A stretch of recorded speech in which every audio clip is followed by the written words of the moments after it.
I seen a lot of my boys like in Miami, some's over here like doing music stuff like, and I had the bracelet on, like I was going through all that. I couldn't even go to Rhode Island. Like I couldn't leave the state, so that shit was hard. But I worked through it though. My curfew was 8 o'clock. I was in the studio from 11 to 7 every day. That's how I made my tape when I first came home, Born and King.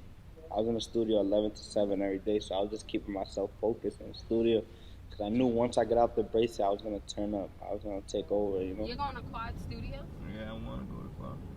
Why? Because I like it there. I just don't like the engineer. New York though, New York's a frequent, you know what I'm saying, frequent stay out visit, you know what I'm saying. Ever since like 2-3 years ago, I did a feature with Casanova, you know what I'm saying. So I just kept locked in with Casanova, free Casanova, you know that.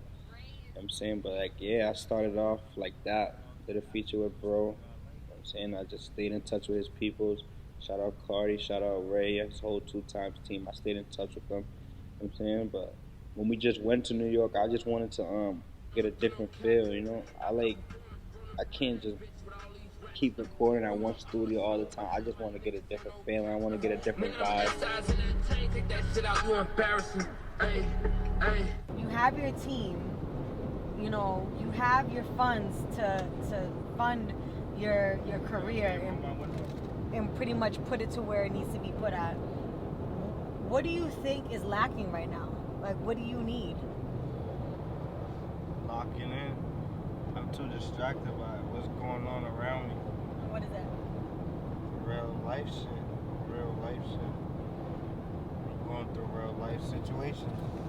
And I know what I want now. Yeah. You know what I'm saying? The first step was me moving away to get my mind right. That's what I'm doing right now. My mind's right now. So now it's just locking in, getting in the studio and do what I do. Yeah. All the distractions. My biggest distraction is going out to the club. I'm out every Thursday to Sunday. I'm out. Why do you think you like to go out so much? I like being around the party where it's lit. How can you separate it? If an artist is saying that it's distracting, what advice can you give them to separate it from being a distraction and actual business? Getting paid to go out. Are you getting paid to go out? And if I mean, not, sometimes I do, but it's not worth it because that money they're giving me, I'm throwing that shit. Well, but I feel like that's still an investment, right? Because they're showing you some level. What I learned now from before is we was dropping too much. You know what I'm saying? We was dropping too much too fast. I'm taking my time with it now. You know what I'm saying? I'm really trying to show people I'm going to do this for real. I can do this for real. So it's like as far as my manager or you or anybody out from the outside who's going to give me an input on what I should do, I'm going to listen, you know? Because I don't know a lot about this shit, you know what I'm saying? I just get in the booth and tell my story, you know what I'm saying? And as far as it's the people who's going to believe it or not, what I'm saying is real life shit, you know what I'm saying? Yeah, how much are you charging for these? Those are going for about 800. Damn. You don't got none. You don't got none of these. How much is this going for? You're going for about 350. I can double check for you. So what size? Size probably. I'll get a size 9.5, 10. Crazy. I was gonna grab those and these, bro. They don't have my size. Oh. I got these shits on right now. You know me. I just rock them just to trap in them.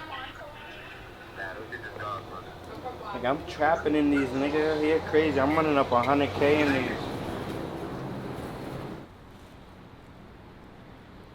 My favorite song, I swear to God. We got 6 in here, but I can go and grab the Uzi though. Add a drum up on my clip, I shoot it like a movie though. Bottle bitch so fine, I wanna lick inside her coochie though. Bend her over, doggy style, fuck it, she a freaky hoe. I be in the club on bar shit. If you ain't got Freaky Hoe, that's probably one of my favorite songs. Like, and it's crazy because when I was making that song, I swear to God, you could ask my man. He was in the studio with me. I did not write a single thing.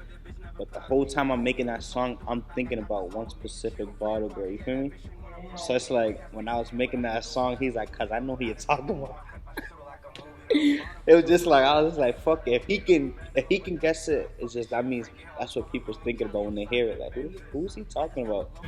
I don't know. I'm with some girls. I like that. We're at the bar right now, just like watching a game, but we don't know what we're gonna do after this. Say tomorrow I'm gonna text you. I'm gonna be at the studio. You heard? Okay.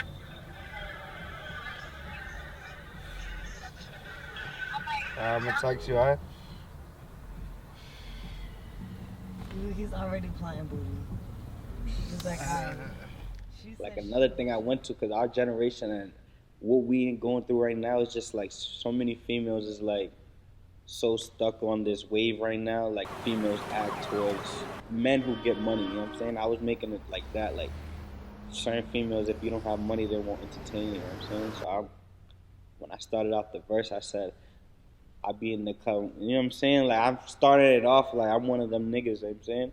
I'm in the club, I'm one of them niggas who's going crazy, you know? So me, I'm the type of person, I stay in my lane, you know what I'm saying? So I advise everyone else to do that, you know what I'm saying? Don't try to base on your not for these females, because at the end of the day, they ain't gonna do nothing for you. You know what I'm saying? So You been, Ray?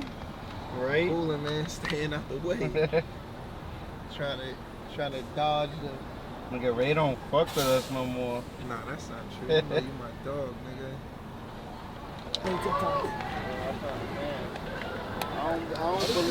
That shit scared me. She said she see me and she rock me. she just hit you up right now? Yeah, she's like, oh, I see you. Tell her to come say hi. One studio person tells me, oh, I can't do it today. That don't mean I just gotta stop right there. I can't get in the studio. I know a lot of people, so therefore I'm gonna just hit everyone up. If I really want to get in the studio, I'll get in the studio every day. If I gotta drive to Providence or I gotta drive to New York, I'll get in the studio. You know, I don't care about that drive. You know me, I like being on the road trip, all that. So it's like I don't really care. Like I'll drive anywhere. If he running Ricky, I won't miss that shit again. Spin again.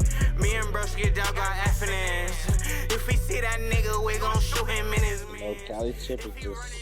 I was in Cali. You know what I'm saying? For like the past 3 years, I've been in and out of jail, so it's like I couldn't travel. You know what I'm saying? I've been dealing with all that, not having an ID, all that. So I finally got my ID. I finally, like, no warrants, nothing over my head, no probation, no parole. So I'm like, feel me? That's the first place I wanted to go to, Cali. Went to Cali, and I didn't even go out there for nothing music. I just went out there, you know what I'm saying? So I went out there, and then my man's is like, yo, my man's got a studio out there if you want to go out there. But we're not doing that. But the song, the energy, just when I was in that studio, it was like, I feel like those songs I recorded in Cali was like some of those best songs I got out of myself, you feel me? So I just felt like that whole Cali trip was just different for me, so I called it Cali trip. I could drive the demon, I told Brody we gon' hit him up. Niggas talking about that money shit, but it ain't adding up. Bitches way too far, I'm tryna fuck her in a Bentley truck. I know niggas scheming, they can swipe through a new Bentley truck. My other bitch, sexing on my other bitch.